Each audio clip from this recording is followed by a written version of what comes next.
Македонија можеби не е шаховска табла на која Москва игра со едните, а Брисел и Вашингтон со другите фигури, но политичката криза дефинитивно ја донесе земјата во пат позиција. Во градскиот парк граѓаните влечат потези, но оставаат политиката на политичарите. Се мешаат у потези, да. Се мешаат и не треба да слушаме.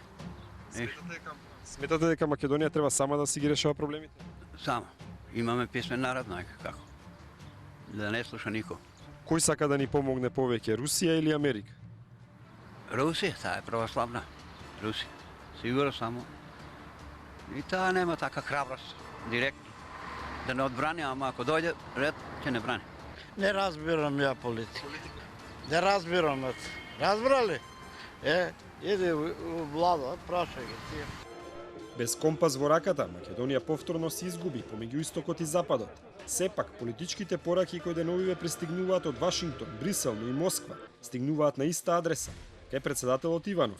Различната содржина на овие пораки говори дека политичката криза од натрешен пополека добива форма на меѓународен проблем. Хан се огласи преку Твитер, следеше реакција на Орав, па на амбасадорот Бејли. Сите укажуваат дека Иванов треба да ја преиспита својата одлука.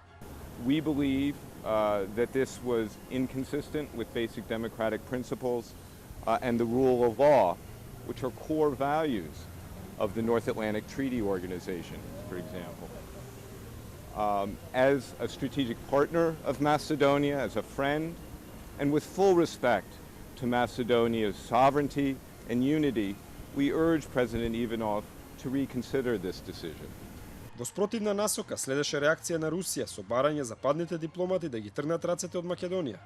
Кризата во Македонија предизвика дополнително надворешно мешање во внатрешните работи на земјата.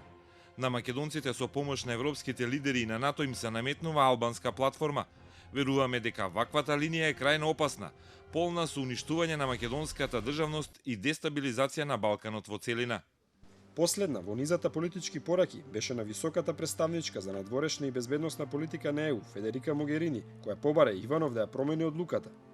Last but not least, I would like to spend a word to say that all political leaders and all those that have institutional responsibilities have the duty to contain and scale down the rhetoric, avoid that this political and institutional crisis becomes an inter-ethnic conflict or even worse, a geopolitical conflict. За поранешниот министер за надворешни работи Денко Малески, актуелната ситуација наликува на повторување на студената војна.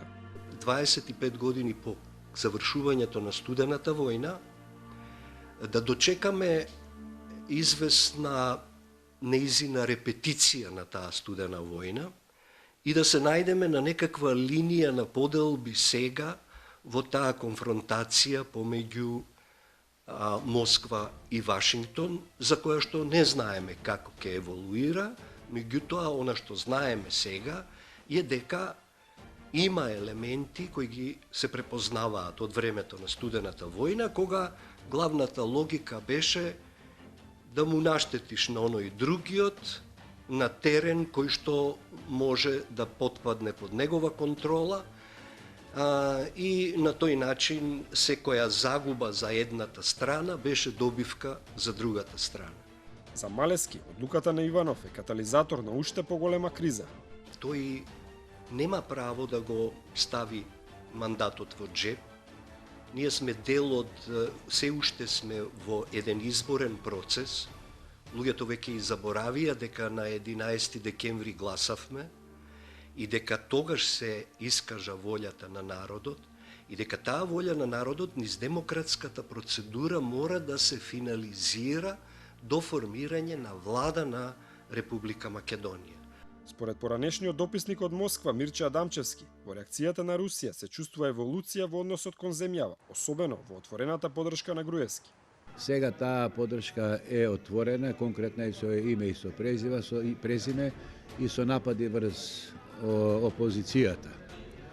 Мислам дека таквиот приот на Русија кон Македонија не е случаен, дотолку повеќе ако се види иницијативата наречена Б4, односно формирање на сојуз на военно-неутрални држави во кои би биле Македонија, Србија, Босна, Херцеговина и Црна Гора. Ваквата геополитичка ситуација потврдува дека шаховската игра во паркот пред собранието, но и она во собранието, нема скоро да заврши. Иако политичката криза во земјава се разгорува, сепак голем дел од граѓаните неволно зборуваат за неа. Но сепак сметаат дека Македонија се наоѓа помеѓу чеканот и наковалната, односно помеѓу истокот и западот.